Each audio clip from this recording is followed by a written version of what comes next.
आपल्या लहान बाळाला जेव्हा आपण बाहेरचं दूध सुरू करतो त्यावेळेस बऱ्याचदा असं लक्षात येतं की हे त्याला व्यवस्थित पचत नाही। मग त्यावेळेस बाळाच्या पोटात दुखणं, कॉन्स्टिपेशन होणं किंवा जुलाब होणं, पोटात गॅसेस होणं, वेगवेगळे कफाचे आजार निर्माण होणं यासारखी लक्षणं दिसतात। मग अशा वेळी काय काळजी घेता येईल तर शक्यतो हे दूध चालू करताना बकरीचं किंवा गाईचं चालू करावं। जर गाईचं दूध तुम्ही घेणार असाल तर 1 कप उकळून गार केलेलं गाईचं दूध घ्यावं, त्याच्यात 4 कप उकळून गार केलेलं पाणी मिक्स करावं।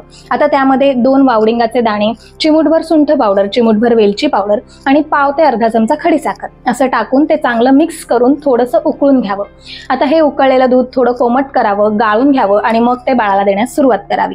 सुरुवातीला अगदी छोटी नैवेद्याची वाटी किंवा पाव कप या मात्रेमध्येच दूध सुरू करावं। ते व्यवस्थित पचतंय का याचं परीक्षण करावं आणि मग रेग्युलरली बाळाच्या आहारामध्ये या दुधाचा समावेश करावा। अशा पद्धतीने दूध सुरू केल्यामुळे बाळाला ते पचण्यासाठी मदत होते आणि कुठल्याही प्रकारचा त्रास न होता बाळ दूध व्यवस्थित पचवू शकतं। नमस्कार।